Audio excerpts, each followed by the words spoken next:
welcome to the second season of Murder in 20 podcast, where I, Bobby Stevens, am your host with a new episode every Wednesday.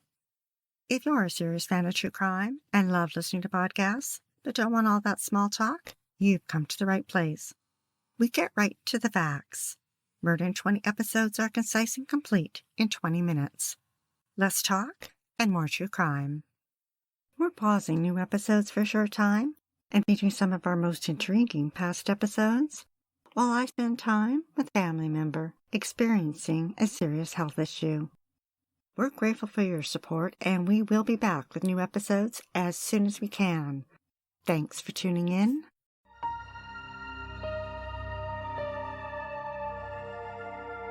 In 2005 in Medicine Hat, a town of less than 60,000, the Richardson family was enjoying their move from Ontario, a middle-class family living in the suburbs.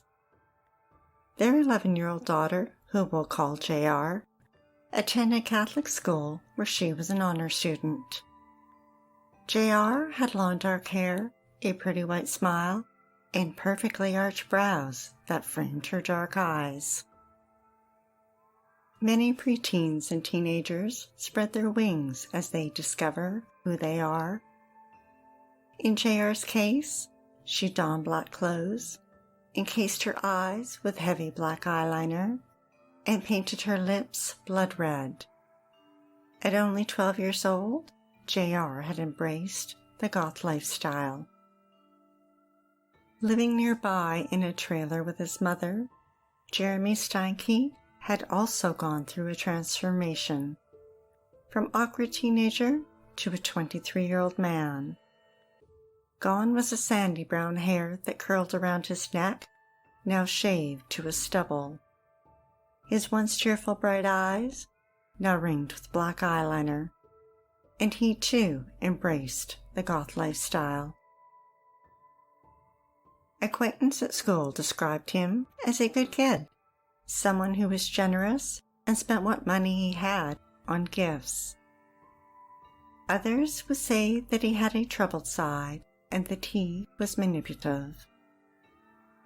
Jeremy enjoyed going to the theater to watch horror movies, a place where he could bear his sadistic side in the darkness between the aisles, a place where others screamed and recoiled at the gruesome violence, but he laughed out loud. Jeremy was passionate about music and played guitar in a heavy metal band while working in construction.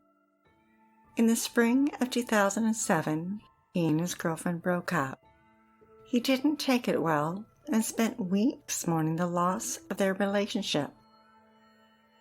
Then he met JR. The couple, with a 13-year age difference, met at an all-ages punk show. The two were drawn to each other like moths to a flame. The problem is, if a moth gets too close to the flame, it may get burnt. JR and Jeremy belonged to social networking sites. Her nickname was Runaway Devil, and his was Soul Leader. Jeremy alleged that he was a 300-year-old werewolf, and JR posted a photo of herself holding a handgun. Jeremy was in love. He had found his soulmate, and to prove it, he gave her a vial of his blood. Jeremy's friend suggested he stay away from JR, that she was too young. But Jeremy didn't think twice about the age difference. His mother and father had a huge age gap, and his mother had always told him, love is what mattered. Jeremy liked how JR remembered the little things. One day he had a craving for a particular kind of soup, and she made a point of buying it and surprising him. The attention made him feel special, and he went out of his way to make her feel special too. JR dressed in black with fishnet stockings and black boots, but she was missing a black corset and wanted one so badly. So Jeremy purchased one, put in his backpack, and was waiting for the right moment to surprise her. JR's parents, Mark and Deborah, couldn't help but notice the change in their daughter. JR never brought Jeremy home to meet them, but her parents monitored online communication, and it wasn't long before they forbid her to see him. They grounded her, took away her makeup, her stereo, her computer, and her freedom. The family went to counseling, and JR's behavior improved, so her parents gave her back her computer. She was furious with the way her parents treated her and shared online that she wanted her parents dead. Her friends didn't take her seriously. It was just stuff teenagers say.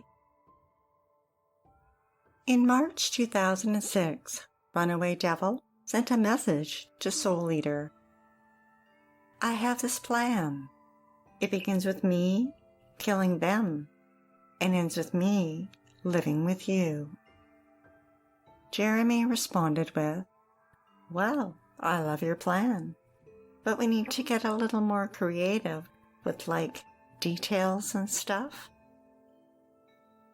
On Saturday, April 22nd, Jeremy called his friend Jordan 3 times, asking him to help scare JR's father, Mark. But it was more than a scare he had planned. The Calgary Herald reported that he told Jordan, we're doing it today.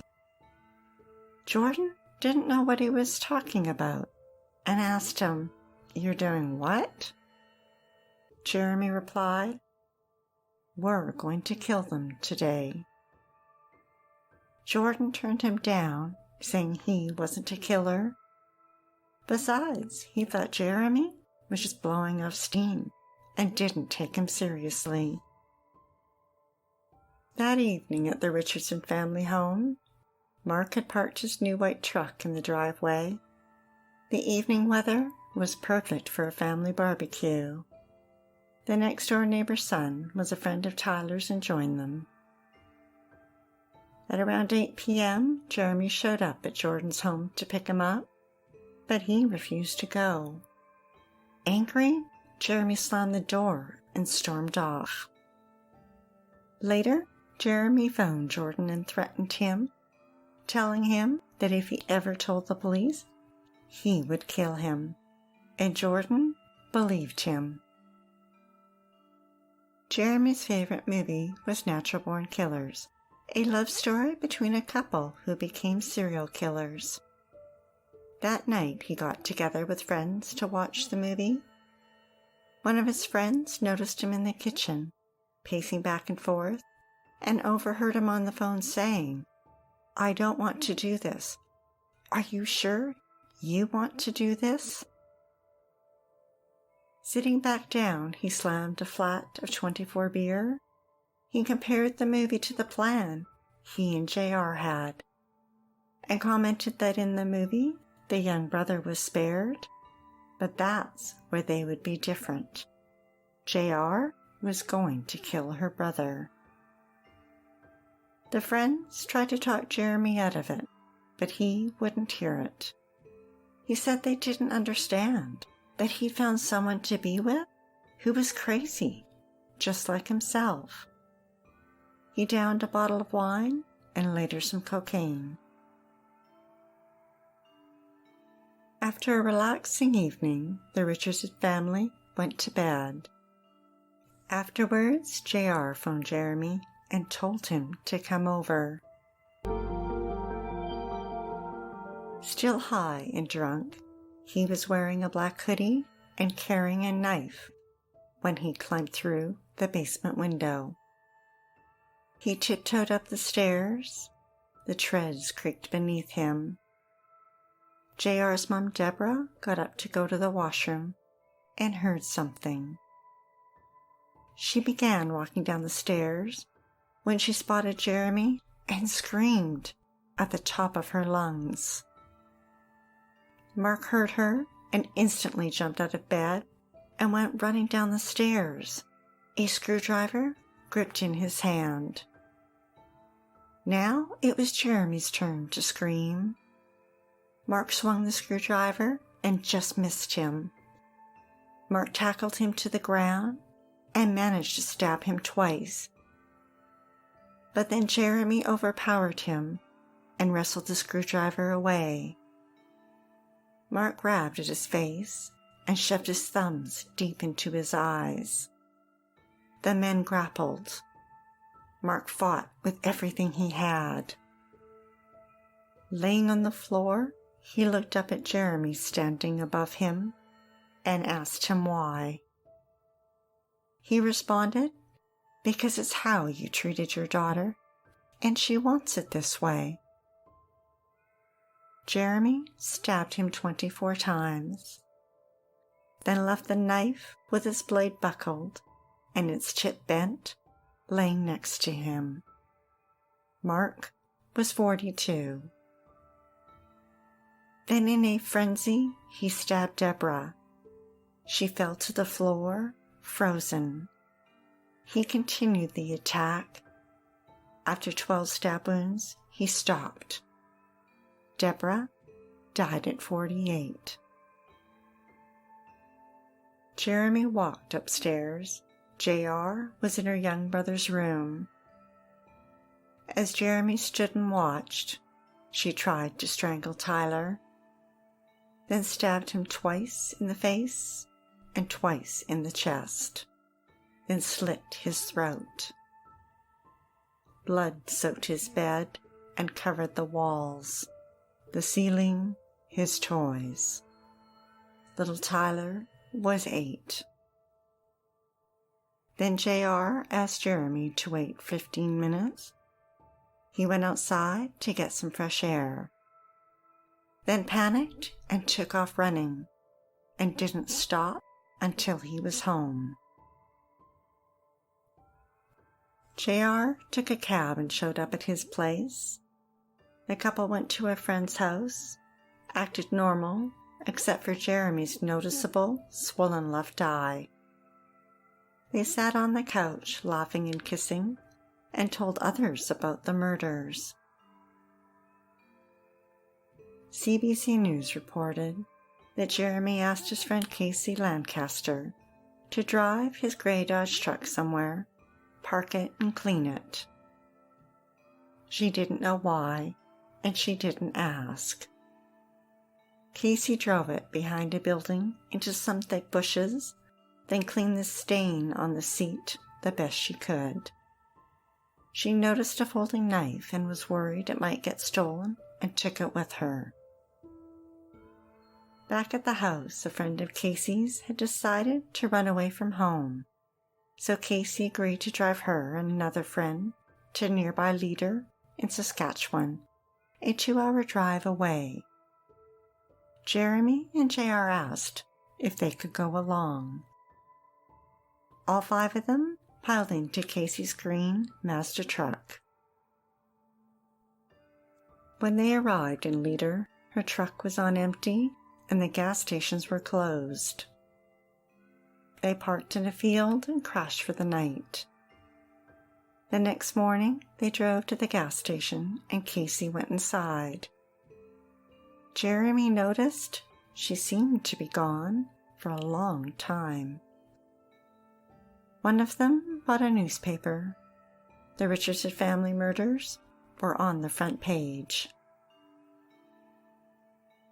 That afternoon, Tyler's friend who lived next door stopped by and knocked on the front door. No one answered. So he peeked in a basement window and spotted what looked like a body. Terrified, he ran, his little legs scurrying across the front lawn, back home to tell his parents. By 1:30 p.m., police had arrived at the House of Horrors. They noticed a family photo of 4 and wondered, had JR been abducted? Sunday at 4:30 p.m., the neighborhood gathered to watch as crime scene investigators, dressed in white suits with hoods and booties, removed the bodies of Mark, Deborah, and Tyler, each wrapped in a purple blanket. The next morning at 7:45 a.m., Bill Clary arrived at the school where he was a custodian to see 3 police cars surrounding a green truck and its occupants being arrested. He didn't know yet that he was witnessing history, that perhaps one of Canada's youngest murderers had just been captured. Inside the truck, officers found the newspaper, a folding knife, and Deborah's purse. It had been less than 16 hours since the murders. Jeremy thought back and wondered if Casey had ratted them out. That same morning, a resident in Medicine Hat woke up to the news report of the murders and a description of Jeremy's missing truck. The Ottawa News reported that he'd noticed a similar truck had been abandoned by a building in some bushes and called police. On Monday, both Jeremy and JR were charged with 3 counts of first-degree murder. He is an adult, she is a juvenile. Canadian law prohibits the naming of juveniles. While being held in the cells at the Medicine Hat Remand Center, they were not permitted to speak to each other, but they were allowed to write letters. After numerous love letters back and forth, Jeremy asked her, "Will you marry me?" She responded with, "You make me so happy. Yes, I would love to." Jeremy walked into court, his light brown hair now growing out and short. In another courtroom, JR walked in, with her hands shackled, wearing a blue prison jumpsuit. She hung her head, her long hair hiding the evil within.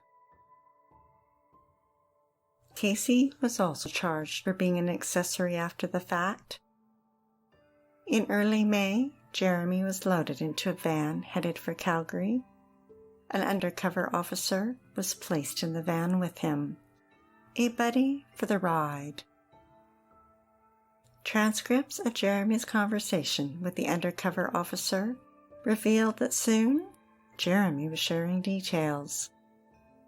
He told him that as soon as he was released, they were going to get married, that they were going to get rings tattooed on their fingers and have a Gothic wedding. Then they talked about guns and knives, and Jeremy said he'd rather use knives, and that he had a Japanese katana sword that he'd had to pawn, and how one day he hoped to travel to Japan to get an authentic one. Then he reflected that once he was convicted, he probably wasn't going to be able to leave the country, and that if he got paroled, he probably wouldn't be allowed to have sharp objects. He thought he'd never go to jail, but then he met JR, and she was his soulmate, and that he would do anything for her. He said that if only the police had pulled him over for driving impaired that night, he wouldn't have made it to the Richardsons. In his words, he admitted that he had some mental problems too, and that perhaps if he'd been sober, he would have tried to talk her out of it. Instead, he kept his word to her. Then he asked the officer if he'd seen the movie Natural Born Killers, and said that it was the best love story of all time, and that he and JR had just started their own love legacy. He reflected that you have to watch who you talk to. That's where he went wrong. He trusted his best friends with his life, and they betrayed him. And that JR told too many people she wanted her parents dead, so naturally everyone pointed their finger at her. Jeremy said if he could do it over again, there were things he would do differently, like not use a friend to take them to Saskatchewan, that he should have stolen a vehicle and driven east, sold the vehicle, and bought a boat. As the van trip ended, he looked out and saw that he'd arrived at the psychiatric ward. The Edmonton Journal reported that at JR's trial in 2007, the 7 men and 5 women on the jury showed no emotion as they flipped through a black binder of gruesome photographs from the crime scene. A DNA expert testified that both JR's blood and her brother Tyler's were found on the handle of a knife in his bedroom. In November, JR was found guilty of 3 counts of first-degree murder. As a juvenile, she received the maximum sentence of 10 years, with the first 4 years to be served in a psychiatric hospital. In 2008, at Jeremy's trial, testimony revealed that Mark's blood was found on his clothing and that Tyler's blood was found on one of his shoelaces. He too was found guilty on all 3 charges of first-degree murder and was sentenced to life in prison with no chance of parole for 25 years. The sentences will be served concurrently. Casey pled guilty to a lesser charge of obstruction and served a 1-year conditional sentence at home. A home which was just down the alley from the murders. That gave her 365 days to relive her part in it. JR was released from prison in 2016.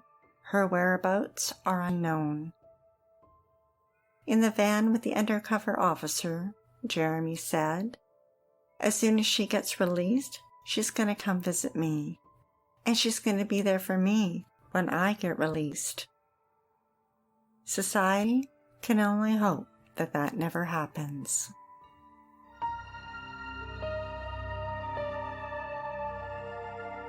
Thanks for listening to Murder in 20, with less talk and more true crime.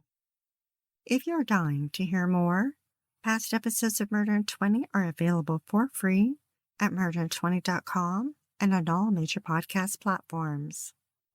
We love what we do and are dying to continue. If you enjoy listening to Murder in 20 every week, we'd be eternally grateful for your support by visiting Murder in 20 at Patreon, PayPal, or murderin20.com.